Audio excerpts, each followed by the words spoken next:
The North African desert was not empty sand and distant gunfire. It was heat that crushed lungs engines that failed without mercy and tank crews who fought blind inside metal ovens.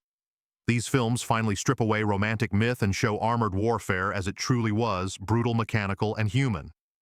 This is what desert tank war really looked like. Number 15. The Desert Rats, 1953. The Desert Rats does not treat the North African campaign as a heroic parade of machines. It presents it as an endurance test fought inch by inch against heat exhaustion, fuel shortages, and the constant fear of ambush. The film follows the British 7th Armored Division through long stretches of nothingness where the enemy is invisible and death often arrives without warning. Tanks are shown not as unstoppable weapons, but as fragile lifelines dependent on supply convoys, water discipline, and mechanical survival. Combat scenes emphasize maneuver rather than spectacle. Tanks advance cautiously using terrain folds and smoke, while commanders struggle to maintain coordination in a landscape with no landmarks. Crews fight blind inside steel hulls, choking on fumes, sweat, and dust. The film highlights how quickly a single disabled vehicle can trap an entire unit when recovery becomes impossible under fire. What makes the portrayal effective is its respect for logistics. Fuel shortages halt advances. Mechanical failures become fatal delays. Infantry and armor must work together or collapse under pressure. The desert itself becomes a weapon grinding down morale long before the enemy fires a shot. The Desert Rats also avoid simple villain portrayals. Rommel is treated as a calculating opponent rather than a caricature, which reinforces the strategic chess match of desert warfare. Victories feel temporary and costly rather than triumphant. This film understands that North Africa was not about charging forward, but about surviving long enough to fight again tomorrow. It captures armored warfare as an exhausting war of patience, discipline, and attrition, where tanks were only as strong as the men maintaining them under the sun. Number 14. Ice Cold in Alex, 1958. Ice Cold in Alex approaches North African armored warfare from the perspective of retreat rather than siege or breakthrough, and that angle makes its portrayal unusually honest. Tanks are not symbols of momentum here. They are exhausted machines struggling to escape destruction while protecting shattered remnants of units across hostile terrain. The film follows a battered Allied column withdrawing through the desert under constant threat from German armor and air attack. Tanks move cautiously, often reluctantly, conserving fuel and avoiding engagement whenever possible. Combat is something to be survived, not sought. This reflects the reality of desert retreats where armor was used as a shield for evacuation rather than a spearhead. Mechanical vulnerability dominates every sequence. Engines overheat, tracks grind against sand and rock. Crews halt frequently, not for tactics, but because machines and men are nearing collapse. The film emphasizes how even intact tanks become liabilities when fuel runs low or maintenance is impossible. A single breakdown risks exposing the entire column. What sets Ice Cold in Alex apart is its focus on psychological exhaustion. Tank crews are dehydrated, sleep-deprived, and operating on discipline alone. The desert erodes judgment. Decisions are made slower, with hesitation born from experience rather than fear. The film captures a critical truth of North African armored warfare. Not every tank action was about winning ground. Many were about buying time, covering retreats, and keeping men alive long enough to escape the desert itself. Number 13. The Steel Lady, 1953. The Steel Lady offers a rare tank-centric narrative that follows a single vehicle and its crew deep behind enemy lines. The desert is portrayed as a hostile void, where isolation is more dangerous than enemy contact. Once separated from support, the tank becomes both sanctuary and prison. The film accurately depicts mechanical vulnerability. Engines overheat, tracks fail, and fuel consumption dictates every decision. The crew constantly debates whether to push forward or conserve resources. Combat scenes are tense precisely because ammunition is limited and every engagement risks immobilization. Inside the tank, the film emphasizes sensory overload. The noise is deafening, visibility is minimal, and communication relies on shouted commands and hand signals. Sweat and fumes dominate the interior, creating a sense of suffocation. When the tank is hit, the shock feels personal rather than cinematic. Enemy encounters are brief and brutal. There are no prolonged duels, only sudden exchanges followed by retreat or destruction. The crew fears aircraft more than tanks, reinforcing the combined arms reality of North Africa, where air superiority could decide battles instantly. The Steel Lady succeeds because it humanizes the machine. The tank becomes a character shaped by the environment and the men inside it. The desert strips away heroism, leaving only disciplined teamwork and survival instincts. It is one of the clearest portrayals of armored warfare as lived experience rather than spectacle. Number 12, Sahara, 1943. Sahara strips desert warfare down to its most desperate truth. Survival comes before victory. The film follows a small armored unit centered around a single tank, operating far from support, in a landscape that punishes hesitation. The desert is not a backdrop, but an active enemy draining water, fuel, and morale with equal cruelty. The tank in Sahara is not portrayed as a dominating weapon. It is a fragile mobile fortress constantly at risk of mechanical failure and encirclement. The crew must conserve shells, fuel, and even movement itself. Every mile traveled risks overheating the engine or exposing the vehicle to enemy scouts and aircraft. Combat scenes are grounded and tense. Engagements are short, violent, and decisive. The tank fires only when necessary and always with the fear of retaliation. There are no sweeping charges, only careful positioning and calculated risk. Infantry support becomes essential, not optional, reinforcing the reality that tanks alone could not survive in North Africa. The film excels at showing the psychological pressure of isolation. Crew members argue about strategy, water discipline, and whether pressing forward is bravery or suicide. The tank becomes both a symbol of hope and a reminder of entrapment. If it fails, there is no rescue. Sahara also captures the multicultural nature of Allied forces. Soldiers from different backgrounds fight together, bound by necessity rather than ideology. This reflects the real desert war where cohesion often mattered more than doctrine. The desert night scenes are especially effective. Silence replaces noise and fear intensifies. The crew listens for engines, footsteps, or aircraft, knowing that detection means annihilation. Sahara succeeds because it understands that desert tank warfare was not about conquest, but endurance. It presents armored combat as a grinding test of discipline, restraint, and cooperation, where survival itself becomes the only meaningful victory. Number 11. Raid on Rommel, 1971. Raid on Rommel approaches North Africa from a different angle, focusing on disruption rather than frontline confrontation. Tanks appear not as massed formations, but as tools within raids, sabotage missions, and sudden strikes deep in hostile territory. This perspective reflects the reality of desert warfare, where mobility and surprise often outweighed brute force. The film shows armored units operating alongside commandos and intelligence operatives, emphasizing coordination over spectacle. Tanks are used carefully, knowing that noise, dust, and tracks leave unmistakable signatures in the desert. Every movement risks exposure. Combat is chaotic and imperfect. Tanks break down, stall in soft sand, or struggle with navigation. Crews fight more with maps and compasses than with enemy armor. When engagements occur, they are fast, brutal, and confusing, reinforcing how desert combat rarely followed clean lines. Raid on Rommel highlights fuel as a strategic weapon. The destruction or capture of supply depots matters more than territory gained. Tanks are shown guarding convoys or attacking logistics hubs under constant threat from aircraft. What makes the portrayal effective is its focus on tension rather than heroics. Crews operate knowing that extraction is uncertain and mechanical failure could doom the entire mission.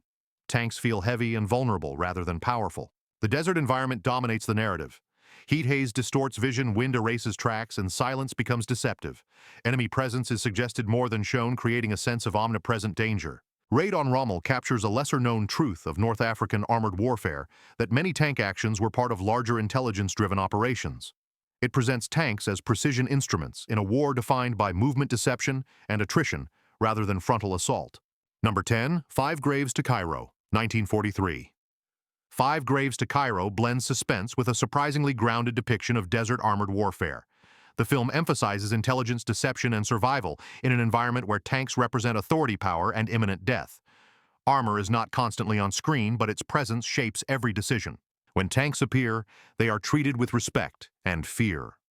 Characters understand that a single armored patrol can control vast stretches of desert. Tanks symbolize domination not through constant combat, but through psychological pressure and unpredictability. The film accurately depicts how desert warfare blurred lines between frontline and rear areas. Tanks operate in supposedly secure zones, forcing soldiers and civilians alike to assume constant risk. This reflects the reality that mobility allowed armored units to strike far beyond expected boundaries. Five Graves to Cairo highlights the importance of reconnaissance and intelligence over firepower. Tank movements are planned around misinformation and surprise. Crews rely on knowledge of terrain routes and enemy habits rather than sheer force. The desert environment remains central. Sandstorms erase tracks, water shortages dictate timing, and heat undermines physical endurance. Tanks are shown stopping often not from damage but from necessity, emphasizing how environmental factors governed operations. What elevates the film is its portrayal of Rommel as a strategist who understands armored warfare as a chess match. Tanks become pieces moved to intimidate, mislead, or trap, rather than simply destroy. Five Graves to Cairo captures the psychological dimension of tank warfare in North Africa. It shows how armor shaped behavior, morale, and decision-making, even when guns were silent. The result is a subtle but authentic depiction of desert armored dominance. Number 9. Play Dirty, 1969. Play Dirty presents the Desert War as ruthless, pragmatic, and morally exhausting. Tanks appear not as heroic centerpieces, but as blunt instruments in a conflict where survival overrides honor. The film follows a covert operation moving through North Africa, where armored units exist as looming threats, shaping every tactical decision. Tank warfare here is indirect yet constant. Armored patrols control territory through presence alone. Their engines signal authority long before weapons are fired. The film understands that desert tanks often influenced battles without engaging by forcing movement delays, detours, or abandonment of objectives. When tanks do engage, combat is brutal and unsentimental.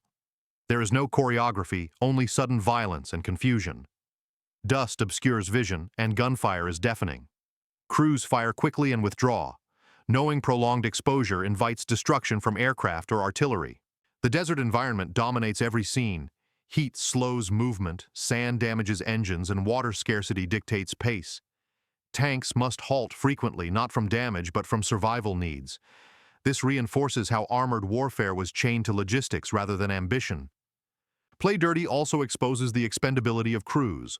Orders are given without regard for losses, and tanks are treated as assets rather than homes. This reflects the harsher realities of late-campaign desert operations where desperation replaced strategy. The film avoids romantic framing. There are no clean victories, only temporary gains followed by withdrawal. Tanks are not symbols of progress, but reminders of a war grinding itself forward through attrition. Play Dirty succeeds because it treats armored warfare as morally corrosive. Tanks become tools of necessity rather than glory. The desert strips away illusion, leaving only calculation, endurance, and loss. It is a bleak but honest depiction of how North Africa consumed men and machines alike. Number 8. The Battle of El Alamein, 1969. The Battle of El Alamein attempts to capture the scale and exhaustion of one of the largest armored confrontations in history. Tanks dominate the screen not as individual heroes, but as components of massive grinding formations locked in prolonged struggle. The film emphasizes preparation over spectacle. Mine-clearing, reconnaissance, and supply movement receive as much attention as combat. Tanks wait long hours before advancing, reinforcing the reality that armored warfare often involved anticipation rather than action. When battle begins, the chaos is overwhelming. Smoke, sand, and explosions reduce visibility to nothing. Crews advance blindly, trusting orders and formation discipline. Tanks are destroyed suddenly without dramatic buildup, reinforcing how impersonal armored losses were. The film portrays coordination challenges accurately. Units lose contact, formations break down, and commanders struggle to adapt in real time. Tanks advance, then halt, then advance again in a cycle dictated by resistance and logistics. Environmental strain is constant. Engines overheat, crews dehydrate, and fatigue dulls reaction times. The desert battlefield feels oppressive despite its openness. There is no sense of freedom, only exposure. What makes this portrayal effective is its lack of triumphalism. Victories feel costly and incomplete. Tanks roll forward over wreckage, not celebrating, but continuing, because stopping is not an option. The Battle of El Alamein understands that this campaign was about endurance and mass rather than brilliance. It shows armored warfare as a relentless mechanical grind where success belonged to those who could absorb loss and continue moving forward under fire. Number 7. A Town Like Alice, 1956. A Town Like Alice is rarely classified as a tank warfare film, yet its desert sequences capture one of the most accurate truths of North African armored dominance. Tanks often controlled outcomes without firing a shot. Armor here is not spectacle, it is authority made mechanical. When tanks appear, they do not rush or duel. They move slowly, deliberately, with complete confidence. Their presence alone alters behavior. Movement stops. Resistance evaporates. Soldiers and civilians understand instantly that survival depends on obedience, concealment, or escape. This reflects the real desert reality, where armored patrols imposed control across vast distances without constant combat. The film shows tanks operating far from conventional front lines. They secure roads, crossings, and settlements rather than chase decisive engagements. Dust clouds announce them long before silhouettes emerge. Engines become warnings. By the time a tank is clearly visible, choices are already gone. Environmental pressure is constant. Tanks halt often due to heat, fuel limits, and mechanical strain. Crews are cautious because a breakdown in the desert is as dangerous as enemy fire. Combat is implied rather than staged, short, one-sided, and final. A town like Alice succeeds because it understands that in North Africa, tanks were not always weapons. Often, they were boundaries. Once they arrived, the outcome was already decided. Number 6. The Tanks Are Coming, 1951. The Tanks Are Coming focuses on anticipation more than impact. Tanks are promised before they are seen, and that promise shapes every tactical choice.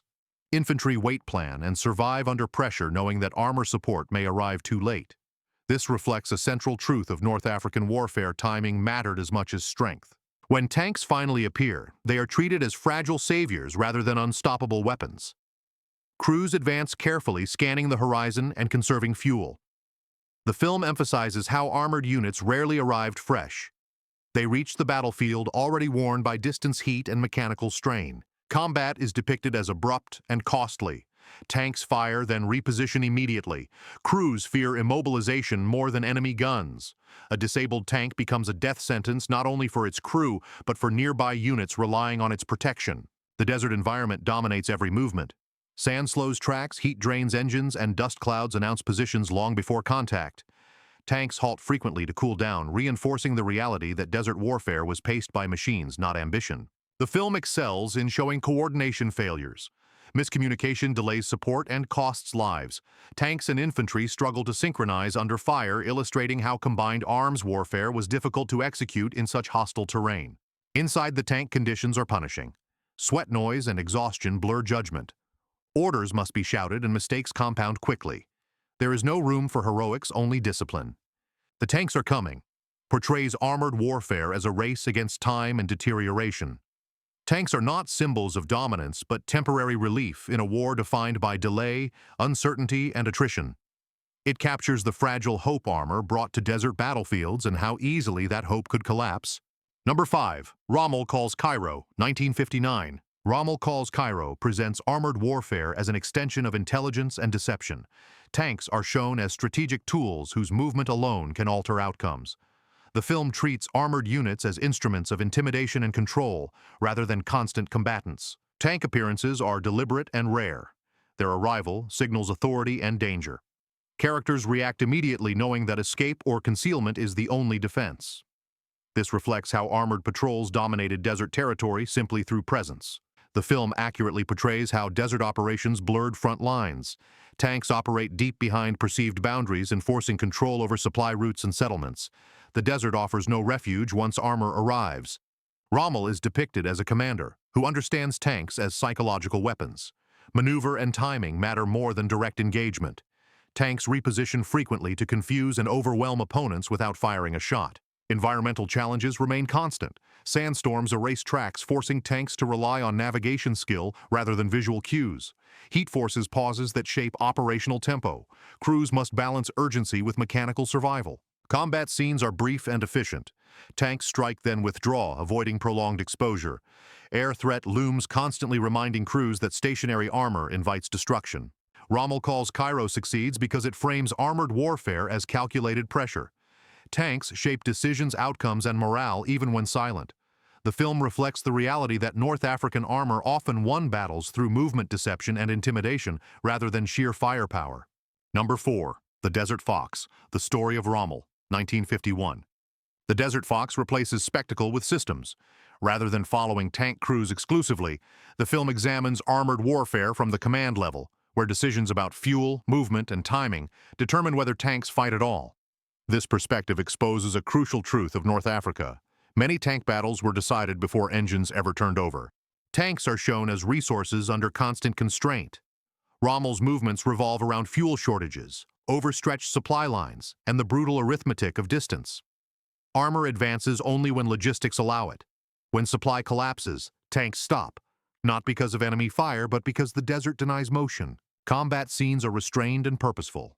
Tanks maneuver, fire briefly, then reposition. Prolonged engagements are avoided because they invite air attack and mechanical failure.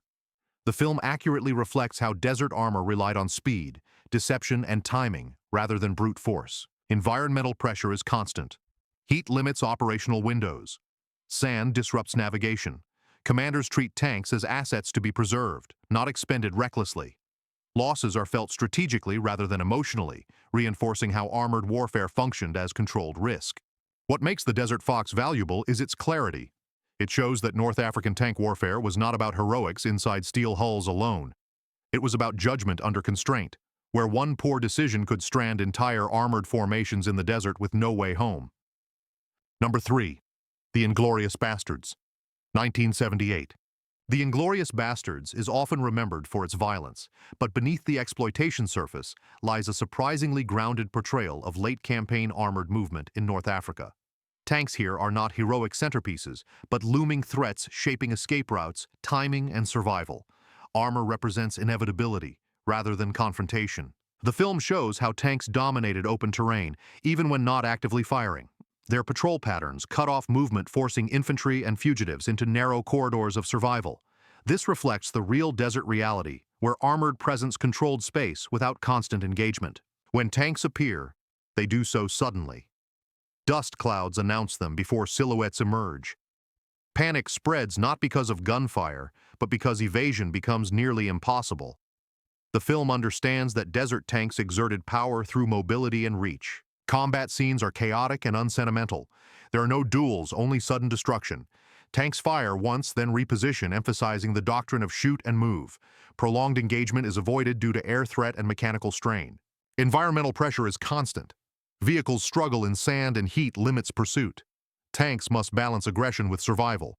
Crews are shown halting operations not from resistance but from necessity.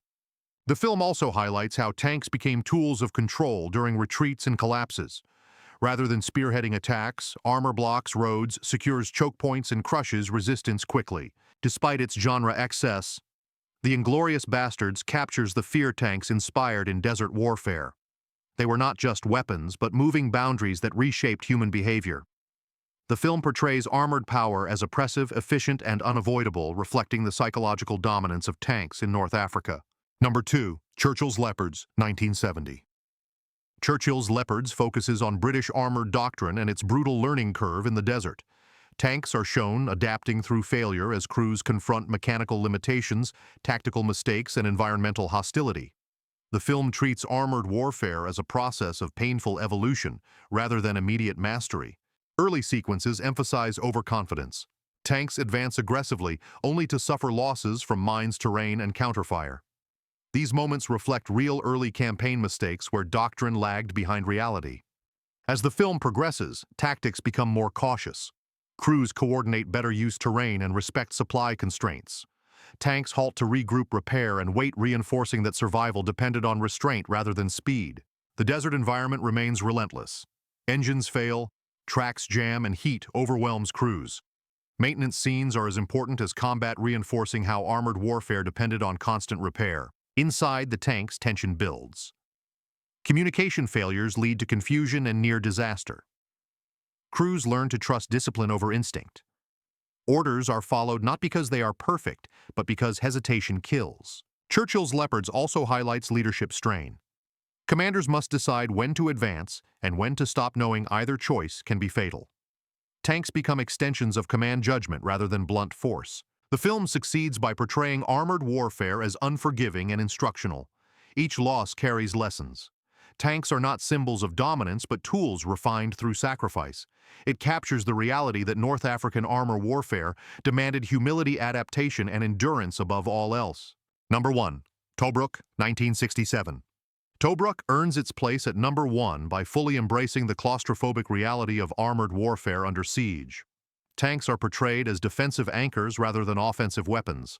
Their role is survival, containment, and delay in a battle defined by encirclement. The film shows tanks dug in, camouflaged, and rationed.